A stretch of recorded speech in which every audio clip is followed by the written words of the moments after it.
All right, what up, people? It's your boy Chig from Gooner Iwobi coming to you again with a review of that bullshit game. That's the only way I can put it. I decided because I'm sick of just ranting by myself, I figured I'd bring two friends to come and also rant alongside with me. So I bought Brandon with me. Say hello, Brandon. Yeah, hello guys. I mean, you're gonna hear something special tonight. I tell you, man. I don't normally rant, but this is gonna be a good one. And I bought everybody's favorite fiery redhead, Collin. Say hello to the people, Collin. Fuck Arsene Wenger. That is all. All right. So going into this debacle of a game, where I was watching it. I ain't gonna lie, I was laughing. I just laughed. I laughed at how ridiculous our defending is. I laughed at how shocking tactically we were. And I did all that laughing after crying about the fact that Alexis was left on the bench. Mystified. What was for that starting lineup? Mystified. I mean, my... What were we playing at, really? I mean, I don't know, man. Oh, God, man. Who leaves your best player on the bench? Oh, my gosh. A fucking idiot, that's who.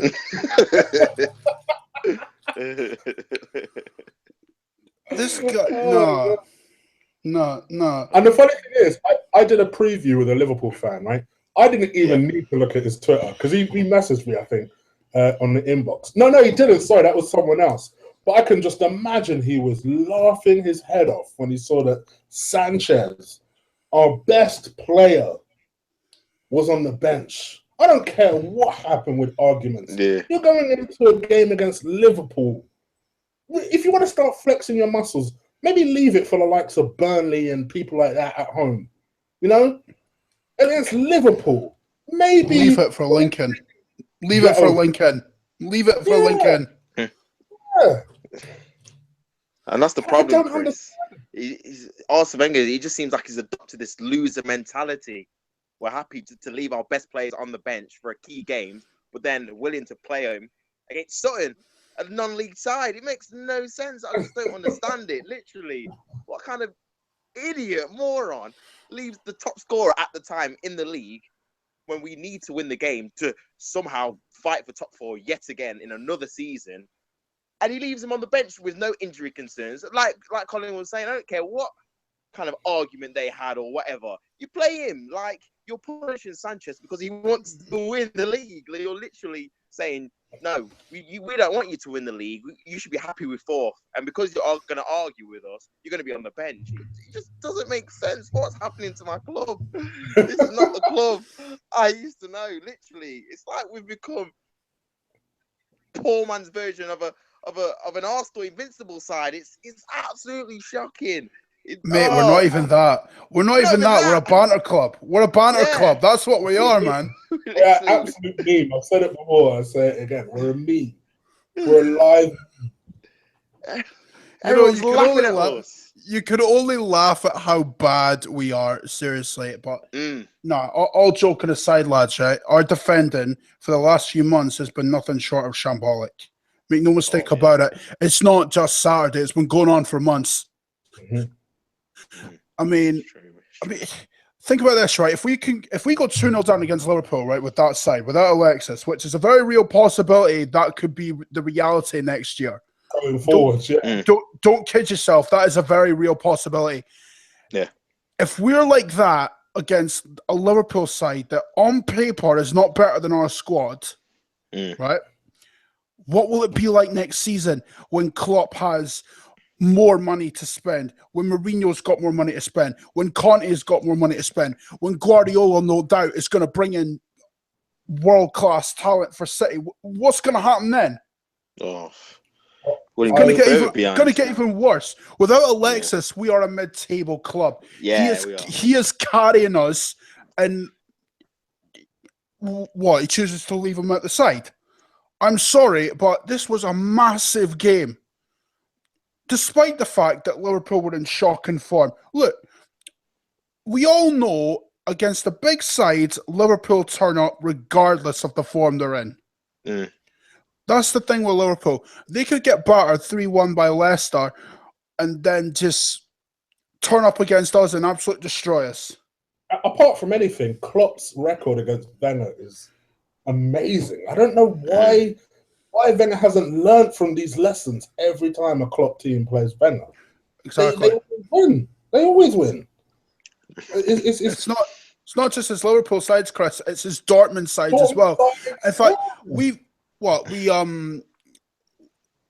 I don't know the exact record, but over the last couple of years, I think we've only won once or twice against Klopp's Dortmund sides. So that doesn't exactly spell all too well for us. And Liverpool have done the double over us this season. So again, we're already two losses down to go. So you know what, lads? Seriously, I can't even get angry anymore. Like, all I can do is laugh and, like DT said after the game, resent the club. Like, I just don't. I don't get me wrong. I don't hate the club. I still love the club, but it's that little flicker of light that you see on a bloody candle or whatever you see, and then it just keeps on dimming out, and it's you know it's there, but you can't see it. I don't know how to describe it. I really don't. Let me go into the actual game, because the player for me, even once I got over the damn near heart attack I had when Alexis was starting, the person who I felt was, I don't know what has happened to him, is Francis Coquelin. Can you guys explain to me how a player who started the season so consistently has seemingly fallen off a cliff? What has happened to him? Well, it's quite obvious, isn't it? I mean, I don't know about you guys, but me personally, I feel that the players aren't listening to a goddamn word that Wenger says. And it's quite obvious, because, look, the whole Alexis thing, this all stems from that. If Alexis is angry, and he has every right to be angry, right? What if Wenger's not willing to change things? Why would the players even listen to him? Because the players have gone against Wenger's wishes before.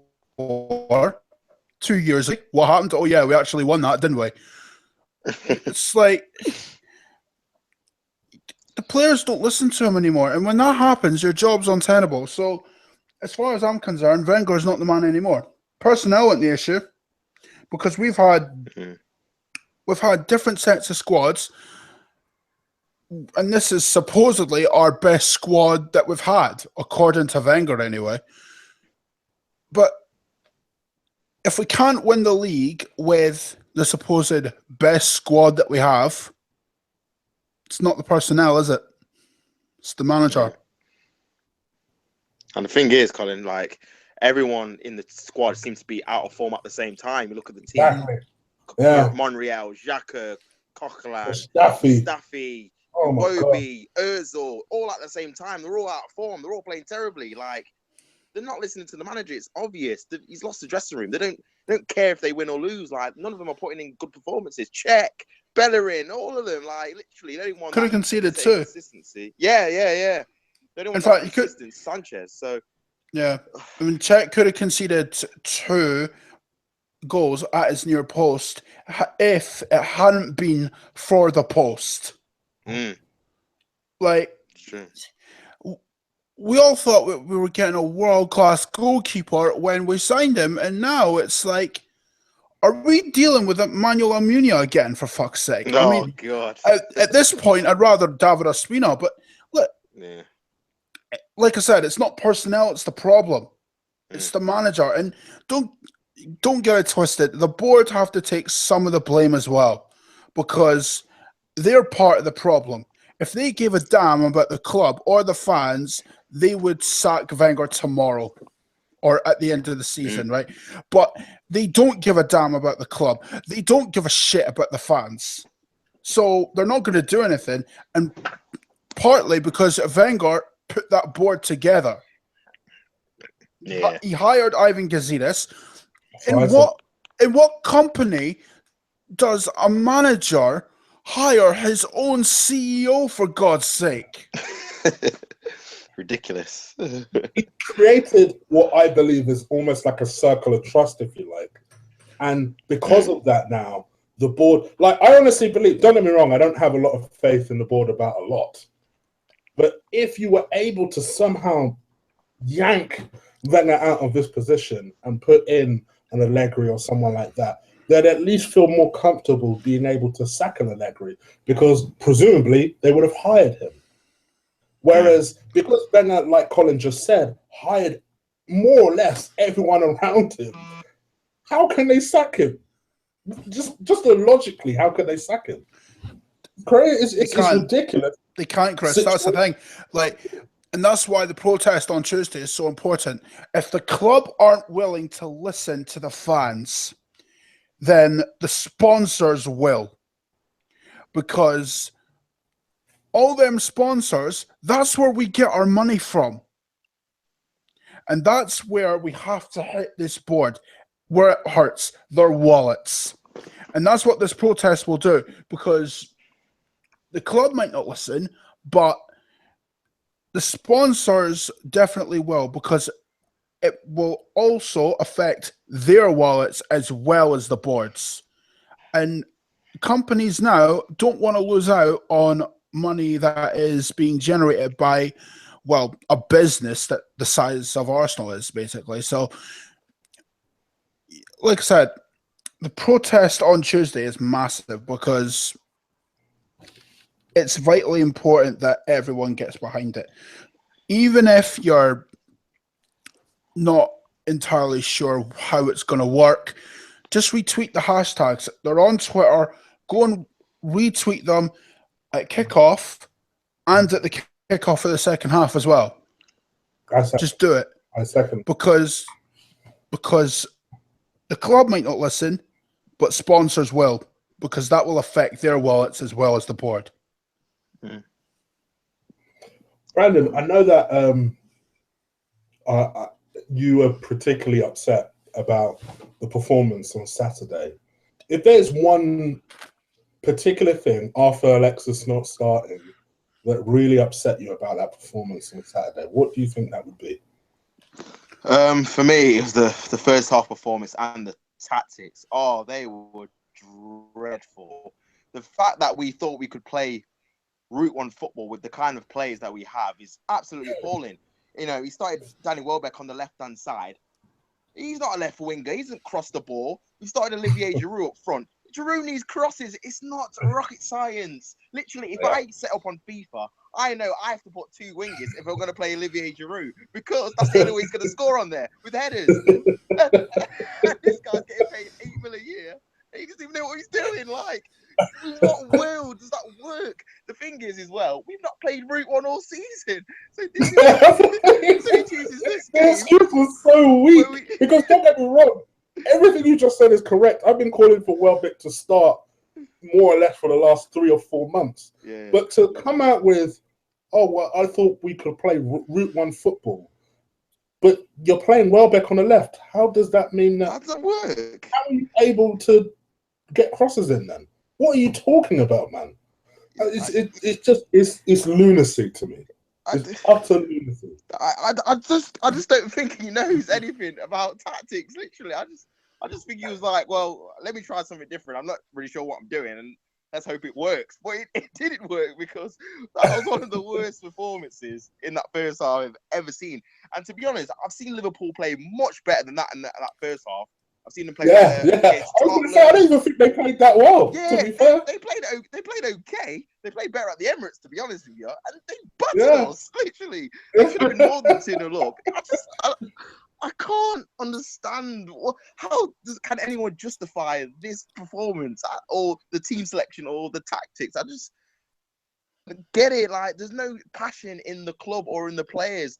or in the performances anymore, especially in the big games. You'd think the players would be raring to go. You know, this is a big game. This is Anfield. This is a chance for us to play well and actually win a big game away from home. But no, it's the same old drizzle, same old tactics, same old, we conceded one early on. Oh, we conceded another one just before half-time. There's no fight. There's no passion. There's no aggression. There's just nothing. And it just reflects the kind of manager that we have at the minute. And it's sad because he's just tarnishing in his legacy. He's just getting worse and worse. And if we finish outside the top 4 and don't win a trophy, that's what he's going to be remembered for if he doesn't stay on, which he probably will anyway, because you can tell he's one of these boxers that he's like a boxer. He doesn't know when to give up. He's like a David Hay or something. He doesn't know when he's beat. Like, just quick while you're ahead. Just give up and give it to someone else that can take the reins, you know. But you just know he's going to come out with some excuse that he can take us to the next level, blah, blah, blah. Head over 4, and then, you know, he's going to sign a 2-year deal. But I don't know, man. Just the tactics were just appalling for me. That's probably what really got on my nerves, because that was a shamble. See, for me, it was the fact that he decided to, after Alexis, of course, that was my number 1. My number 2 was the fact that he decided to play Monreal against Mane.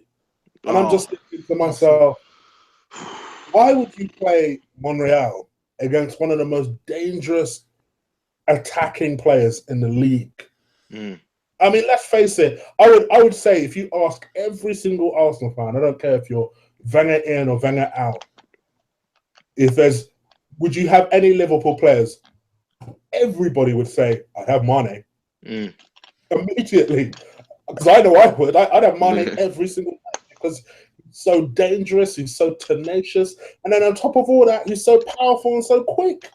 So what makes you think that Monreal, who's been shit all season, is going to be able to handle that? That kind of, man, it's just that kind of thinking. I know Gibbs didn't have a particularly good game against Sutton and against Bayern Munich in particular, but neither did the rest of the team. Neither did Iwobi, but somehow, as much as I like Iwobi, this is like the new Ramsey for Wenger. He can't seem to cope with not putting him in the team. And I said this months ago, protect this kid. Because soon he's going to get this Ramsey heat. He's going to get this fuck off. He's getting it now. That's exactly what's happening. You go on Twitter, and as soon as you can guarantee it, he'll be in that starting lineup tomorrow. And as soon as you see it in that lineup, about 8, literally, it's going to be trending, or will be starting. And it's just like, protect this kid, take him out. I actually personally, tomorrow, I can't believe I'm going to say this, because anyone who's been watching me for a long period of time knows I hate this kid. I personally would start Ramsey in that number 10 if Ozil can't make it over Iwobi. Just take Iwobi out. Here's the thing, lads. Do we need to play a formation that includes a number 10? Do we? No. We don't. But let's be realistic. Wenger's not going to change the shape. Of course, he's not going to change it, Chris. But do we need to do that? No, we don't. I agree. I agree. We're using that formation to accommodate Mesut Ozil. That's why we're doing it. Yeah. We're not doing it because Wenger thinks that suits the players that we have. Wenger doesn't know what formation suits the players that we have. I would say 4-4-2. Might as well go out trying to win the game. Or 4-3-3. Yeah, go with a 4-3-3 with Xhaka as a deep line playmaker, the role which he should be playing. Yeah. Because that's his best role. Yeah. Keeping possession. Anyone that thinks different is kidding themselves. Yeah. Elneny in a defensive midfield role, because let's face it, Collin has not been good lately. And Oxlade-Chamberlain next to Xhaka. The only problem with that is the fact that Elneny is injured. So we'd be fucked in that. It's probably Ramsey, wouldn't it? Is he? Yeah, we'll be Ramsey. I thought he was back already. I think he's out until next week. I think. Don't quote me on that. I think he's out. Yeah. I read somewhere that he was back in training. If he's back in training, I'd start him. Collin is useless, and you guys know I don't like Ramsey. So he was on the bench for Liverpool. If Elneny is back, I would have him definitely, 100%. 100%. Because I read somewhere that Elneny was back, so hold on a minute. But you're right about Ox in the middle. I mean, Ox was doing well in the first place. I don't know why he took him out. That's another thing. He put him on the wing. Baffles everybody. It just baffles everybody. I mean, don't get me wrong. I actually thought he was one of our better players. Yeah, I did as well. Liverpool. Yeah, he actually showed some fight. One of the few in that first But half. Anyway. it's just even more reason why I don't understand why he's also not in the middle, just dictating play. But now his beloved Ramsey's back. He's going to be undroppable. Shoehorned. Which means he'll probably be playing alongside El Nene for the foreseeable. Might as well prepare yourself. All right. Prepare yourself for that. So, all right. So normally, usually what I could do is I go into a 1 to 10 rating for everyone. I sense that with you guys on board, this could be a bloodbath. But I'm going to do it anyway. Yeah. So going into our 1 to 10 rating, let's go for it. Petr Cech, what would you give him? 1 to 10 rating. 1 to 10. 4, 3, 4. He made one good save in the first half. I remember that. But like Collin said, he did. Those 2 opportunities where he wouldn't have got to his near post if it didn't hit the post. So that would have been 2 extra goals. Obviously, he didn't save any of the 3. So, yeah, for me, 4. I mean, I don't think his kicking's great either, to be honest with you. I think about it. So, yeah, 4. I'd give him. Wow. Collin? 1. I knew it. I was waiting for it. He had that 4. That was generous. I'll give him 1. Yeah. I mean, I was going to give him 0, but that save in the first half sort of maybe justified it a little bit. But yeah, like, there's no justifying Petr Cech's performance. As far as I'm concerned, he shouldn't be starting anyway. So, yeah, 1. Okay. Right back, Hector.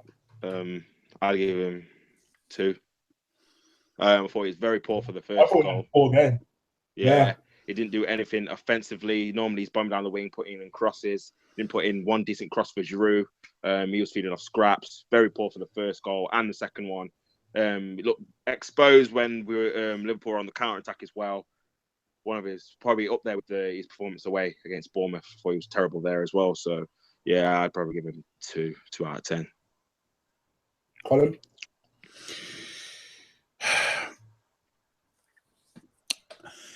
I'll be honest, I don't think he had a good game.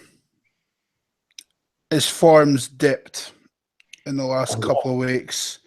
Man's too focused on modelling right now. Oh, yeah, seeing that, yeah. I wish he would just focus on his football. I really do. That social media shit's gonna ruin him. It's happened to so many players. Happened to Frimpong as well. So, there's that. 1.5 for me. Wow. None of those players deserve none of them. Okay. For me, I'd give him a 3. I thought he had a really, really bad game. Had a decent 10-minute spell in the second half and then fucked up again. So for me, a 3. Mustafi, who I've been pretty harsh on in the past on this channel. And since the turn of the year, for me, rightly so. I feel justified now. What do you think about his performance? 3 again for me. Was again deceptive to the counter attack. Left so much space for Firmino and Mane for the first 2 goals. He had a very good chance with a header to put it on target and try and trouble the keeper, but he didn't. Apart from, I think he made a run when he went on the right hand side, put a cross in, but that's probably everything he did offensively of note. But yeah, I think all the defenders and defense was terrible. So probably 3 is probably the highest I'm going to give any of them, to be honest. So 3. Collin? What do I give this guy? What do I give him? I suppose 2, just for the header. I mean, I don't know what you want. I'm trying to pick out like little bits here and there as a sort of positive thing, but let's be real. The whole team was shocking. I mean, bar Alexis, no one can hold their heads up high. I mean, But you know what? I don't even blame certain players on that side. Certainly, Oxlade Chamberlain, which we'll come on to, because he's been moved to a position where he is completely ineffective. So it's that. It is what it is, lads. You know. For me, I agree. I would say 2. This guy cannot read a game. I think he made a couple of decent runs where he put in one cross. I remember. I think he went down the right-hand side and put in one cross, and no one was on the end of it. But aside from that, I just think his positional play and his reading of the game is so poor. I almost wish he could just borrow that attribute from Mertesacker and you have a half-decent player. At the moment, the jury's still out on Mustafi for me. I'm still yet to be convinced. Yeah. Thing is, Chris, right? I know Mustafi is good in that. I mean, obviously he would be, because if he's not, he doesn't get in that Germany side. It's that simple. But I think if you got, you would see how good Mustafi is, because he would get the best out of all of the players, not just Mustafi. And he would buy another centre-back as well, because for me, Koscielny and Mustafi are too similar. Yeah, and I think you need someone with stay there, sort of like a different play style, if that makes sense. Yeah. If we had Chiellini, for instance, next to Mustafi, would probably be one of the best centre-back pairings in the league. Because of the natural leader that Chiellini is. But look, we can go over personnel all we want. Fact of the matter is, as long as we've got this manager, none of them players are going to progress. Do you know what? For me, despite my criticism of Mustafi, I actually think he would play best as a back 3. On the right-hand side of a back 3. Yeah. I feel like if we changed our shape, whereby we had someone who's capable of playing the 2 wing backs, and then you had Mustafi as almost on the end of that back 3, I think we'd be in fantastic shape. But Wenger's so reluctant to change shape. What has he got to lose at this point? He might as well change the shape and see what happens. Exactly, Chris. And we've got several players that can play well in a 3 at the back system, right? Yeah. Because Mustafi can play as that right hand side centre back, right?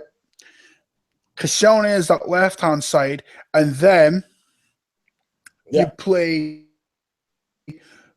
get someone, or you put Rob Holding maybe in that system. To be honest, when he comes back next year, I even think potentially Chambers could play that position. You know what, right? We've got talented centre-backs at the club, right? Especially Rob Holding. Because from what I've seen of him, this guy's quality. He's, Man City fans wish Stones is what Rob Holding is. That's what they want. When they bought Stones, that's what they thought they were getting. But Rob Holding, I feel, would benefit playing in a back 3 alongside Mustafi and Koscielny, not just one. As far as the wing backs are concerned, we've got a perfect player to play as a right wing back in Hector Bellerin. No need to change that. But the left-hand side is an issue. You can't play Monreal as a left wing back because he's got no pace. So, and as a wing back, you're starting 15 yards higher up than normal. Yeah, and I agree. Monreal can't get back as a full back anyway, so he's not getting back as a wing back. Yeah. At least with Gibbs, yes, he could start 15 yards higher up and get back just fine. Is he the answer long term? Nah. No. Okay. Going into the midfield, Coquelin. Oh my gosh. What would Francis Coquelin's performance against Liverpool? None. This one 0. could be none. None. 0. I seen a stat where let me finish. None. no, none. Sorry, it even lasted. What? It lasted 45 minutes, and rightly so. Should have took him off sooner. But yeah, I think it's that where he made no interceptions, got a yellow card, no passes forward, something ridiculous. And I'm thinking, you're in the team to break up play and win the ball back, and you've done nothing for 45 minutes. What? Why are we playing you? Like, and I like Coquelin. I thought when he came into the side in 2015 and we won the FA Cup, I thought he was a brilliant alternative with Cazorla, someone that can actually break up the play. But as you said, since the turn of the year, since that Bournemouth game, he just nosedive. His form has just been awful. And this game was no different. It was terrible, this game. Literally, we brought him in the team to do one job, and he didn't even do that. So, I don't know. 0 for me. Literally, he did nothing nothing productive for me. Collin? -5. That's what I'm not gonna lie. I was so gonna give it. You know what? 5's just a random number that I rattled off the top of my head. Overall, no matter what you give him, Coquelin, poor.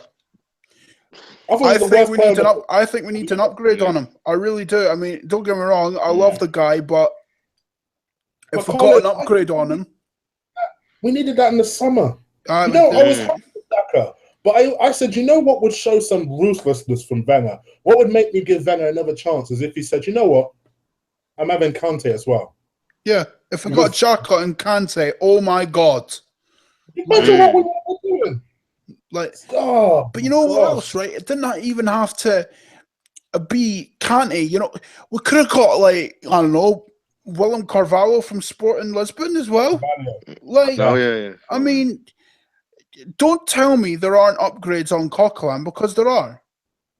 If you try and come back at me and say, "Oh, but who's better than Coquelin?" Please save your breath, because it's so obvious that there are upgrades on Coquelin. Was better than Coquelin on Saturday, for God's sake. And he's not even a defensive midfielder. He's more what Xhaka is, a deep lying playmaker. Yeah. So, -5. Don't give a fuck. I'm not gonna lie, I agree with Collin completely. I thought he was the worst player on the pitch. Minus Mark all day for me. What about Xhaka next to him, his defensive partner? I'd probably give him a 2. He didn't really do anything for me either. I mean, he's supposed to be in there to keep possession, and in that first half, he was giving the ball away so cheaply, trying to play his Route 1 football. I'm not sure about Xhaka. I mean, again, he's another one that's lost form as well. I mean, he did start the season quite well, and it's his first season in the English league, but we paid a lot of money for him. 34 mil is a lot of money. So, the fans are expecting, and rightly so, better performances than he's been given over the last 2 months. So, yeah, probably a 2 from me. It's probably one of his poorer games to date so far in an Arsenal shirt. So, yeah. Collin? I'm going to give him a 2. And the reason why I'm going to give him a 2, I don't think he's being played correctly. And by that, I mean we're not playing to his strengths. Xhaka is a deep lying playmaker. I don't care what anyone says. It's obvious that he has those attributes in him. All right. Pirlo played that exact same role. He's not as good as Pirlo, but the roles are similar. And that's where Xhaka should be playing, as a deep lying playmaker. Someone who can spray balls about, break up play if you have to, and help out when necessary. Yeah. But we are playing a defensive midfielder. That is not what he's good at. Xhaka can't tackle, so it's pointless playing him as a defensive midfielder. It's not rocket science. I mean, anyone with a brain that watches him week in, week out will tell you that this guy is a deep lying playmaker. How hard is that? I'm not getting paid £8 million a year, but I know what position he should be playing and what role he should be taking up. And yet Wenger can't see that. Seriously. I'm on the other end of a phone, lad. Seriously, man. Hang on, give me a call. For me, it would be, two. I remember one decent pass he made. It was one. No, possibly two. But other than that, I feel like, I don't know. With Xhaka, I must admit, guys, I know you guys have more faith in the summer signings. Those are two summer signings. I'm Mustafi and Xhaka. The jury's out for me with both of them. Like you say, I hear what you're saying, Collin. I do about the deep line play midfielder stuff. But in the Premier League, you've got to know how to tackle. Yeah. And if you can't tackle, you become a liability. Yeah, I get that. Like, Chris, I'm not saying that he shouldn't, tackle, but at the same time, no one else is tackling either. Yeah. So it's like you're asking one player to tackle, but Coquelin's not doing it. Yeah. Oxlade Chamberlain can't tackle. As much as he's been brilliant the last few weeks, he can't tackle. So that's not his strength. Yeah. Asking to tackle is like, I don't know, it's asking it's like asking Olivier Giroud to run at 90 miles an hour. It just wouldn't work. Like, I think if you played him in a 3, you wouldn't need to tackle. We'd have sufficient cover if you played him at like a 4-3-3. That's the thing, Tops. Yeah, if you played Xhaka as the guy, not as the guy in front of the defense, but on the left hand side, as like what Juve played in like 2013, right, with 3 midfield players. Pirlo was he was either deployed on the right or the left. I think Pogba was deployed on the left, but Pirlo was in that midfield, and they had a defensive-minded player with Pirlo and Pogba that could tackle, and not just that, command the midfield. We do not have a player like that. And that is why our system does not work. If you don't have a player that can tackle and that can command the midfield, and let's face it, there are players like that about. To say that there isn't players like that about is just plain stupid. You can't. Our system won't work if we don't have a player like that. And there is no player at this club that is like that. So, of course, the system's going to fail. Okay. Our Nigerian number 10. What would you give him out of 10? Ineffective. I mean, I don't want to go in on the kid because at the end of the day, he's a kid. He's going to put in performance like this. Who we've got to blame is Arsene Wenger because he keeps putting him in the firing line, playing him against every Tom, Dick, and Jabroni, whether it's Sutton, whether it's Bayern Munich, whether it's Chelsea. This guy just starts and he plays quite a lot of the game. He's not taken off until 70th or 75th minute, and throughout the whole game, most of the games, he's been ineffective. He doesn't really do anything.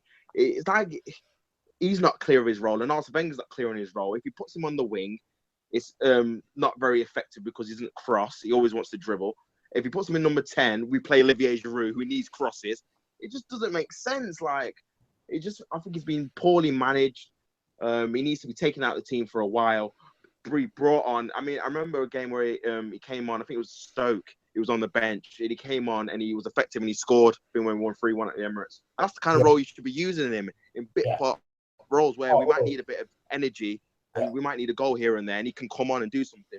Because then you're not losing anything. You're not slating him, he's played 70 minutes and not done anything. If you're just bringing him on for 15, and he might get a sniff of a chance, or he might not. So I just think I'll probably give him a 2 or a 1, probably 1.5, because he really didn't do anything. Like, literally, I think there was one chance towards the end where he could have had a shot, but he bottled it and he passed it to someone else. I think it was Chamberlain, and the shot was blocked. This was in injury time. And then Liverpool went on and scored the third. So apart from literally that, I can't literally remember him doing anything offensively, which was rememberable. So probably like a 1.5. But he really needs to be dropped. Like, not in a bad way, but just for his own sake. So he doesn't, like you said, become that Ramsey, this guy's starting again kind of stigma, which he's already getting already. So hopefully he can be dropped. Collin? I actually don't know your opinion on Iwobi, Collin. I like the kid. I really do. But Wenger's man management is killing him. Shocking. Like, I'm not even joking. It's killing him. Like, don't get me wrong. He didn't do anything spectacular against Liverpool. Let's face it, he was actually ineffective. But the guy, he's got talent. We know that. But Wenger's man management is absolutely killing him. Mm-hmm. It's not doing him any favors. As far as what I would do, right? I'm not being funny. I would drop him at the team completely for a couple of games. Yes, that's what I was saying. Like, I wouldn't even have him on the bench for the next few games. Take him out the limelight. I agree. Because he's getting to this stage now of, like, you know, like you guys have said, the Aaron Ramsey get off my TV stage. Yeah. And it's like, why? The kid is 20 years old, for God's sake. But blame him. You have to blame Arsene Wenger because he's the one that's thrown him in the deep end. He's done the exact same thing to other young players before. It's not just Iwobi where he's thrown young players in there. In fact, a couple of years ago, he did the same thing to, and I can't believe I'm going to say these words, he did the same thing to Yaya Sanogo. Mm-hmm. He did. Yeah, he did. Like, against Leicester, when we had no other option. So, why does he continue to do that? And he did the same thing. He did the same thing to Rob Holding at the start of the season against Liverpool as well, where he threw him in there. Mm. So it's not just Iwobi he's done it to. He's done it to several young players. Don't get me wrong, Holding and Iwobi miles better than Sanogo. I think we can all call a spade at that. But, you know, it's not his fault. It's Arsene Wenger's. And he has to take the flak for that. At this point, I would much rather see him dropped out of the squad for a couple of games and just ease him in gradually. Don't take him to don't even put him in the squad for the Munich game, please. Don't. I wouldn't even have included him for the game against Lincoln. I really wouldn't have. Like, no, I wouldn't either. Take him out. No. The thing is, right? Ease him in. Lincoln, there's even more pressure on him now because people are like, all right, so is this kid really as good as we think he is? Because he didn't perform against Sutton and people were doubting him. Yeah. And people were doubting him. That is the thing. You can't expect a young 20-year-old kid to basically be in the first team week in, week out, and have it not affect him. I mean, the kid's 20 years old, for God's sake, and people are crucifying him like he's an experienced player, but he's not. Yeah. I mean, I completely agree with you. Look, I'm going to give him, like I said, I'll give him a 1.5, but, you know,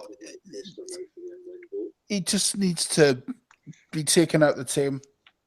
And I'm praying that Arsene Wenger somewhere in his heart of hearts finds some man management skills. Don't know where he find them. They're certainly not his fucking finger bone. But just find something. Just take the lad at the team and give him a break, for God's sake. Yeah. I couldn't agree with you guys more. For me, I'd give him a 2 out of 10. I thought he was pretty ineffective. Bit surprising given the fact he's playing more of his favoured position. But then again, I feel like that's to do with the limelight. Surprised me if he's just knackered, to be honest. Yeah. And the limelight. Yeah. And the limelight's affecting him as well. And the limelight's affecting this. So I would, much like you guys have said, I'll just take him out of the squad, take him out of the limelight, take him out of Twitter's gaze, which, let's face it, every single Arsenal player is under the microscope at the moment. But especially people who are not performing. And he's not performing. So I would just take it right out of that line.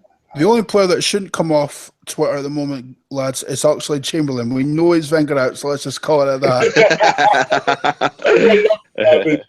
I'll tell you. Speaking of Ox, Oxlade-Chamberlain on the right-hand side, how do you feel he performed? Ineffective. Yeah, very. I'd probably give him a 3.5. I think his determination was definitely there, and he did try to work hard, but he's just ineffective on that wing because we're just terrible. I don't understand why you put him out there when he's been performing so well in the middle of the park, but you put him out on the wing. He's ineffective. He was getting doubled up as well. Bellerin, he wasn't providing any width for him, so he could go down the channels. It was just getting closed down. He didn't have any shots. I can't remember having any crosses putting in the box either. Some of his corners were a bit dodgy as well. So, yeah, probably 3. He did try and trap back and work hard, and he did try, but it just wasn't effective. The game plan was just terrible. He was put on the wing, and there wasn't a significant game plan for him to succeed. So, yeah, probably about 3 actually. 3. I would say, I'm going to say, you know what? I'm going to say 4 because for me, his determination makes his rating go up. Because Oxlade-Chamberlain is the one player I see every week trying his heart out. And that, I rate that. That puts you up in my estimation. But look, I can see what Wenger's trying to do. You know, he's playing Giroud and he's playing a player in Oxlade-Chamberlain that is the only one in our squad, seemingly, that can cross a fucking ball. I get that logic. But playing him on the right he's useless on the right. He doesn't do anything. You know, he's been brilliant in the center of midfield. So why take him out? Like, for God's sake, this man's on £8 million or nearly £9 million now. I mean, what? Why is he taking him out of centre midfield? Makes no sense at all. He's been brilliant. The decisions the man has made lately just baffle me. From Perez scoring a hat-trick and then him being left out of the next game. 2 goals and then him being left out of the starting lineup completely and never brought on. To like you say, to working in the middle and then him thinking, you know what, because it's working, I'll now put him on the right. What? Why would you change it if it's working? Why would you take these players out if they're performing well? I would give Ox a 5. I actually thought he was one of our better players. Much like you guys, I think he's the one Arsenal player where when he gets criticised, there is an improvement the next game, and I like that. You don't necessarily see that straight away from other Arsenal players. But with Ox, you see something improve. You know what I want to see? I want to see Oxlade-Chamberlain for the next few games get a run in the middle. No moving, no back, but so bad. No chopping and changing. None of that shit. Don't move them to the right. Don't move them to the left. Don't put them in the number 10. And that sounds ridiculous now that I've said it. So please do not do any of that. Keep him in the middle. Don't move him there. He's been brilliant in centre midfield. And as far as I'm concerned, he's the one player that should be starting every single week, bar Alexis. Yeah, when you look at form, I can completely agree. Completely agree. What about Welbeck on the left-hand side? We kind of touched him in briefly, but how do you feel he performed against Liverpool? Bear in mind he scored our goal as well. I've probably given him a 4. Obviously, he did score the goal, and he did take our literally one only good chance that we had in the game. So it was clinical from him. But I just think tactically, he didn't know what to do. Like, he's not a winger. He's not going to get to the byline and whip balls in. That's not his game. His game is to run in behind, and that wasn't the tactic we were employing. So I think it was the tactics that made him kind of ineffective. Don't get me wrong, he did try and help Monreal because he was getting burned and rips all game. So it was trying to track back and do that kind of defensive side. So for that point of view, I think he did okay. But in terms of the other side, as I said, the tactics were just terrible. It didn't suit his game. Like, if you're going to do that, you might as well not have played him because the tactics didn't fit what his overall strengths are, which is obviously running behind. Even if you would have put him in the middle and trying to put crosses to him, like, obviously he's got in the air as well. but to stick him out on the left, it just made him a little bit ineffective.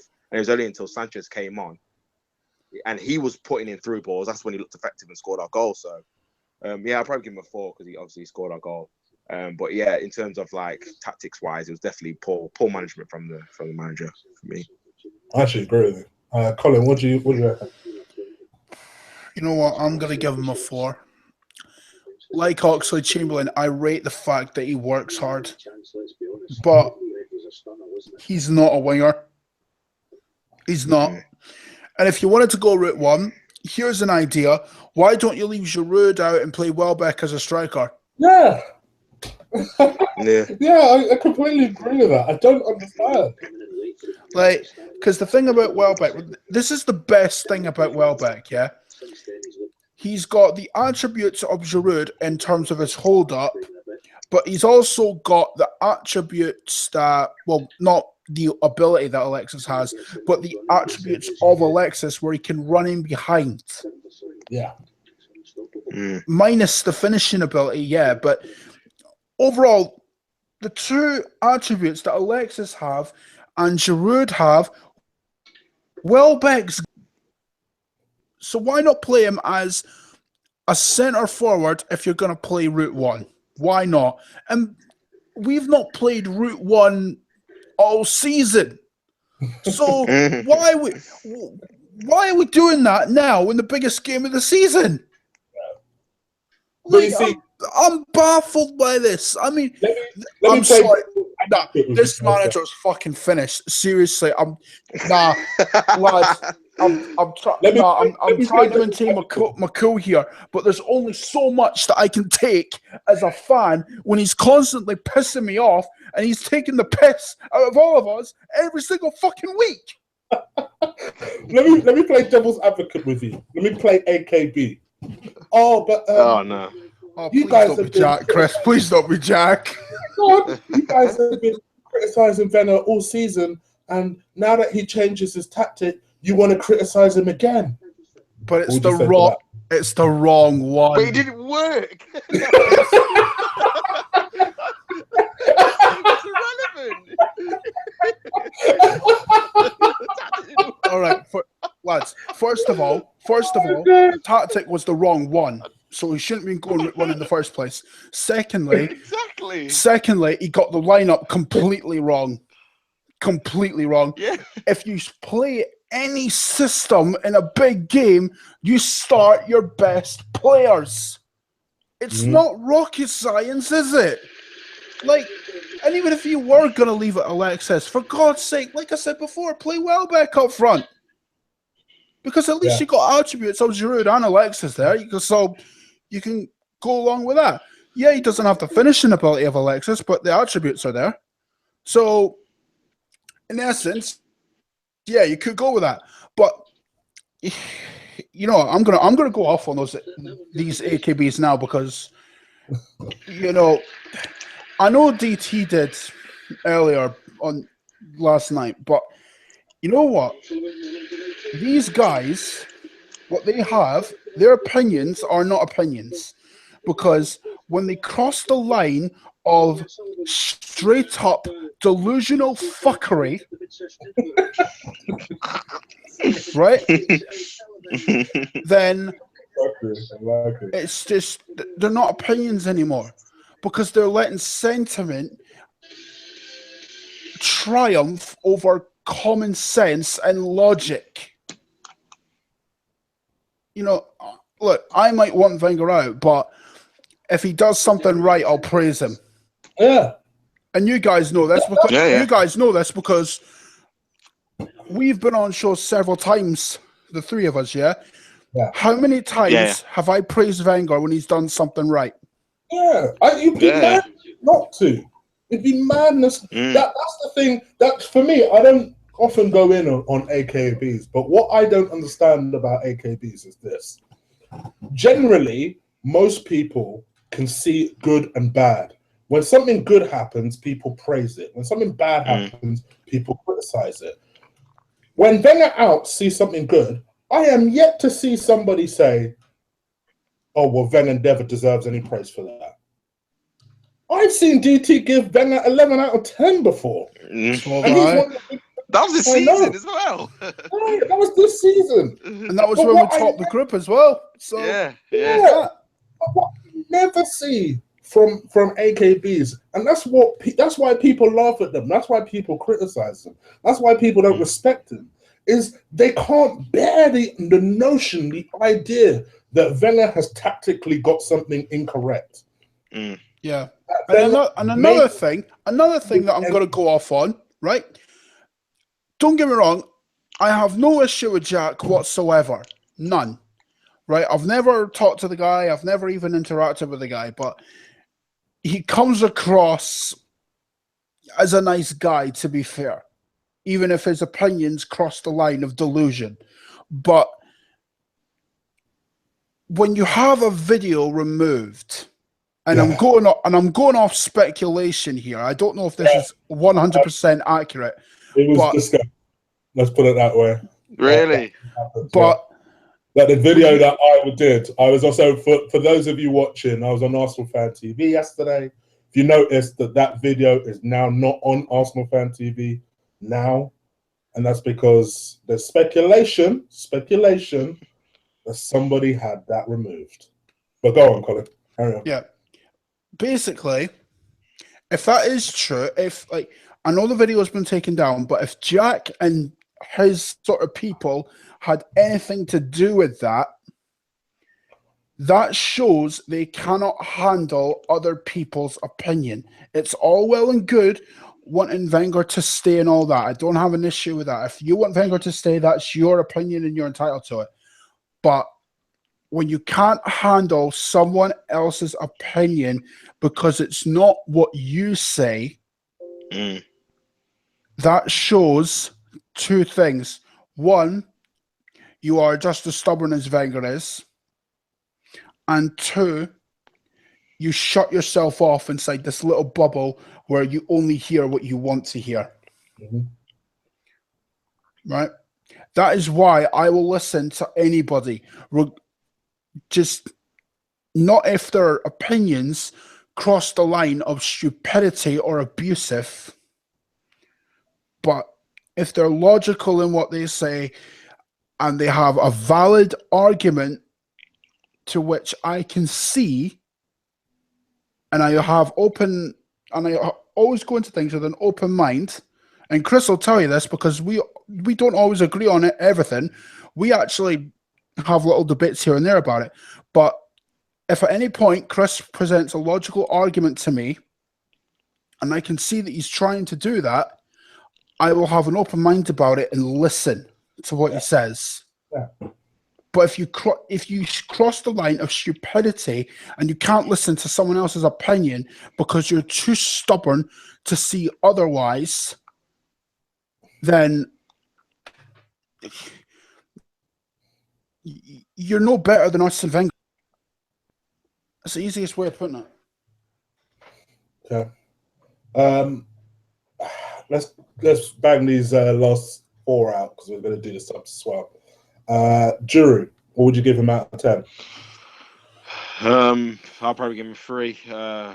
3 or 2. Bear in mind, he didn't really get the service. This I was about to say. Like, he didn't really do much because he didn't get the service. He literally had one cross, and to be honest, he made Mignolet make a very, very good save. Very good save. Yeah. Very, very good save. I don't know how he saved that, but literally that was the only cross he had. Like from the corners we got, the crossing was so poor whether it was Xhaka or Ox.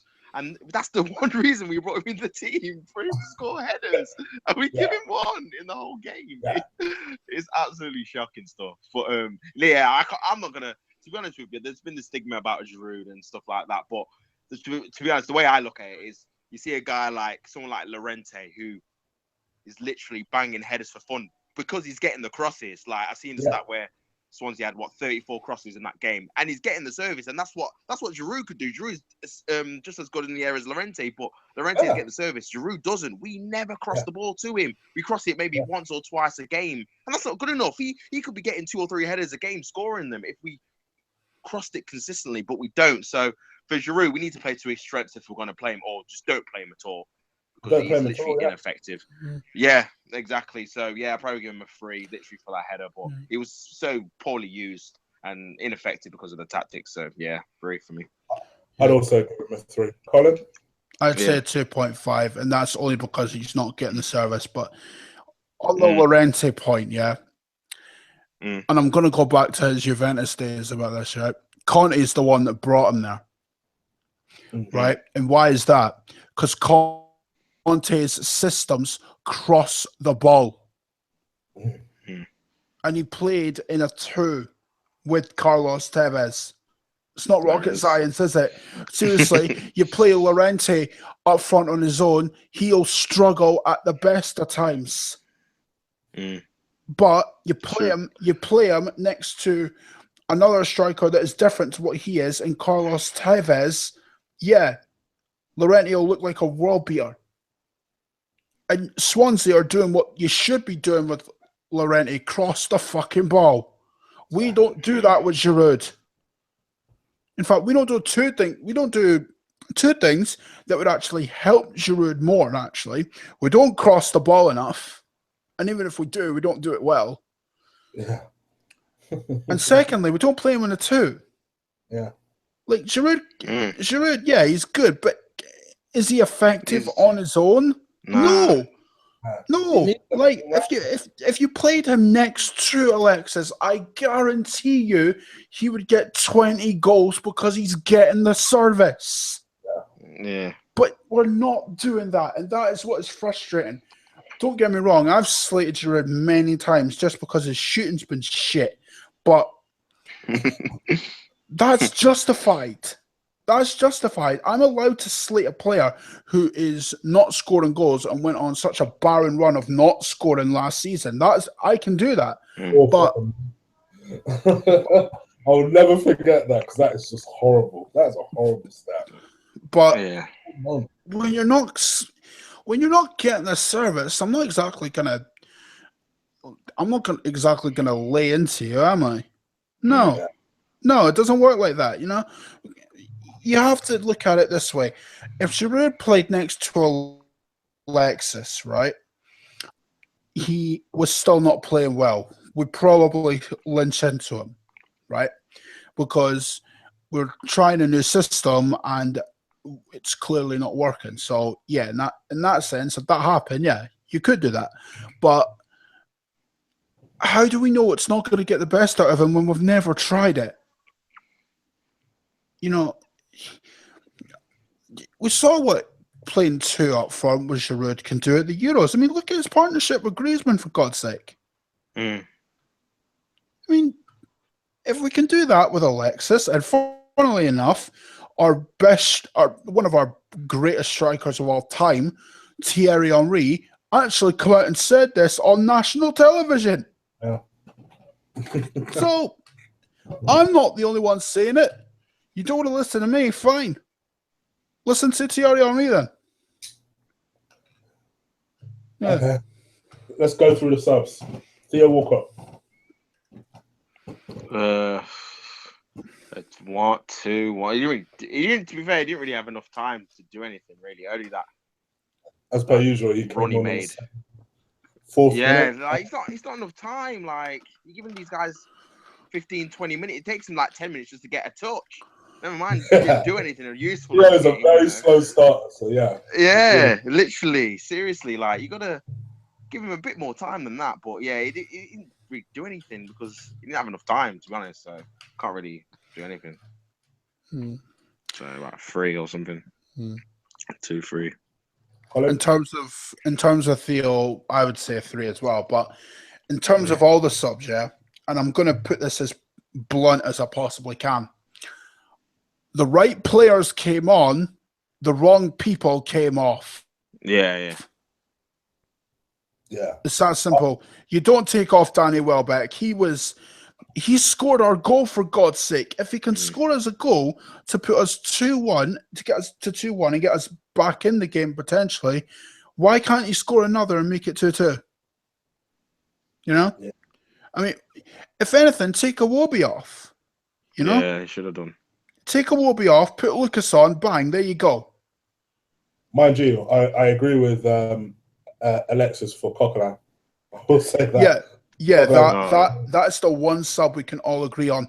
But the final two, where he brings on Theo and Lucas, and he brings off Welbeck and Giroud. Right subs, wrong idea. Yeah. So with that in mind, with Perez, I assume you would also give 3 because he came on the same time. Again. Yeah. Wenger had the right idea. Bringing Lucas on. He just brought the wrong person off. He should have brought Iwobi off. Yeah, I agree with that. Too late as well. So as he scored the first goal, he should have brought them on. Yeah, I agree. And then finally, Alexis. Blood clot Sanchez, as troops have said. He's getting for me. He's getting an 8. He's getting an 8, man, because literally the way he transformed the performance from absolutely shocking, diabolical from the first half to the second half, we just looked like a different team. Like the way Liverpool, the players were frightened of him. He looked dangerous in every attack. Obviously, he set up our own goal. He was creating things. He was shouting at players when they weren't making positions. That's what we need, leadership. We need someone that's not going to settle for second best, that wants to win the game, even when we're 2 or 3-0 down. He still wants to score goals. And he just had an overall aura and effect on the game and the team. And literally, we did look like a better team when he was in the side. Shockingly, when we have a world-class player, we look better. But, for me, he was trying. He literally did his best to try and drag us out of that 2-0 defeat. On his own, so I'll give him an 8 for me. Man of the match for us. I'd say honestly, I said 7, but I've changed my mind. 8.5 for me. Seriously, Alexis changed everything. Liverpool were scared to death of him. They were petrified of him. Yeah, it's not rocket science, is it? I mean, look, Liverpool are not stupid. They know what world-class players to do because like we've got Alexis, they had Luis Suarez. Yeah. And when he played against us when he was at Liverpool, we were scared to bloody death of him. Yeah. Because of what he could do. Like, that's what world-class players offer you. And maybe if we had started Alexis, we would have won. But like I said in my review, did anyone believe for a minute after Alexis got the assist and Welbeck scored, did anyone believe for a minute we were getting back into that game? No, I was more encouraged, but we still look defensively. We can't defend for shit. Yeah, I said it. I said it in my review, man. We can't defend for shit. Yeah. Look, I'm not being funny or nothing, but I'm past the point of getting angry anymore. And look, I know Tops is a calm guy and all the rest of it, and even he lost it. But trust me, that takes some doing. Yeah, it does, literally. Tops is a very calm. You guys have seen me lose it on here a few times. But Tops is a very calm individual. I've not yet watched his review, and the very first thing Collin said is, "Go and watch his review." Trust me, he loses it. I'm like, wow, okay, I'm gonna go and watch it. So for Tops, not even Bayern smashing us 5-1 could get Tops angry. That didn't do it. And I was like, at the time, I was thinking, if that's not gonna get him angry, what the fuck is? It's that Sanchez move, I'm telling you. I couldn't take it anymore. That was just it. You don't leave him on the bench. Winds me up. Oh, Jesus. Fuck. Onwards and upwards. I'm probably gonna try and bang out a very, very, very, very brief preview, because what is there to preview, really? We're out of this competition. We're out, boys. We're out. I'm pretty much going to say I'm starting 11, and then that's pretty much going to be it. Mate, we're out, boys. We're out. There's no point in previewing it. Do we have to play them again? Seriously, just give them it. Can we not just I'm not even joking. Can we just wave the white flag or something, and maybe offer them some sliced bread, or maybe just offer them a peace offering, I don't know, maybe give them a slice of toast or something. I don't know, man. Man. What are the odds that Arsenal win 3-0?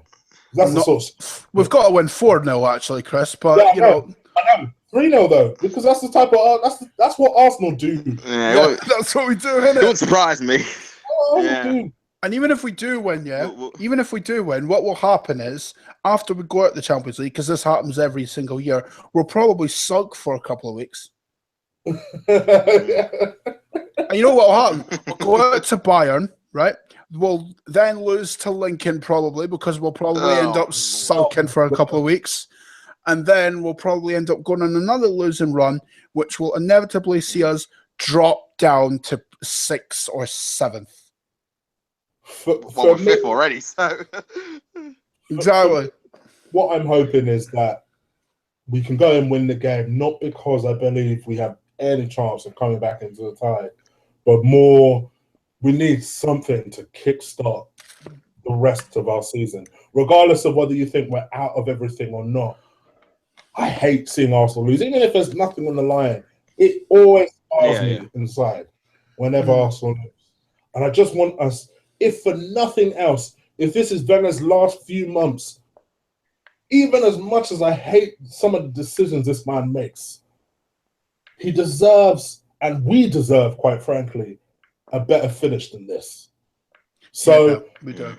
I just want us to finish this season strong. And if they need some sort of inspiration and they need it from this Bayern Munich game, I hope they grab it and use it and at least go down swinging. Go down like a bunch of men.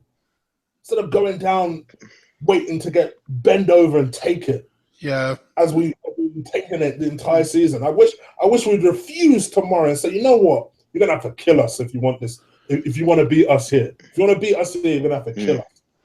And that is that mentality I wish. It never happened, but I wish they take into tomorrow. Yeah. Don't go out like a bunch of fucking pussies, lads. Seriously. Don't. Don't. Like, seriously. I'm not being funny. I've got the entire week off. I don't want to sit. I don't want to spend my entire week feeling like a sack of shit because Arsenal have just absolutely gone to rat shit on with again. I don't want to see that. No. Go at it. Full force. Put your best foot forward for once. Exactly. Like, I'm not joking. And I know it's not going to happen, but Wenger, if you're somehow watching this, I doubt you are because you never listen to the fans anyway, but please change the system. Oh, please. Oh, please. It's not working. It's not working. Play 4-3. Please. Oh, or play 3 at the back. Please, just do it. It will work because we've got the players to actually pull it off. Please. Oh, anyway, that's our ranting done.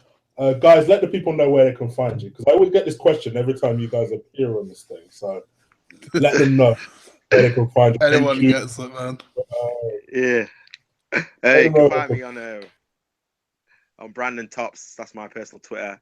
And my YouTube channel is Arsenal Match TV with no spaces. And my Arsenal Match TV is the same on my Twitter as well. Check out my reviews. Check out my latest ones with me ranting. I'm sure you'll be thoroughly entertained. So, go check it out. And head over to Much Arsenal as well. Head over to Much Arsenal. YouTube's the same and Twitter's the same as well. Only thing is, put it in capital letters. You'll find me a lot easier. All caps, not one and then individual. And by the way, I'm going to give Top Sort a shout here. Please check out that review because that one made me laugh, and that is hard to fucking do. So cheers for that, mate. No worries, man. Right there. So go and check out their stuff. If you need any more information, it will be in the description below.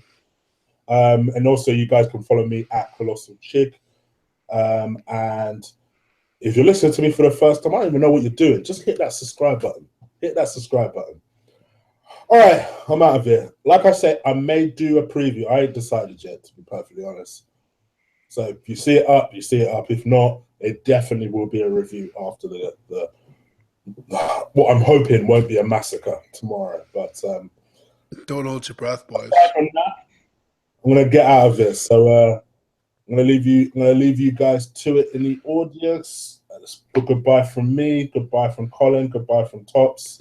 And I'll check you guys out soon. All right. Take care, guys. Peace. See ya, boys.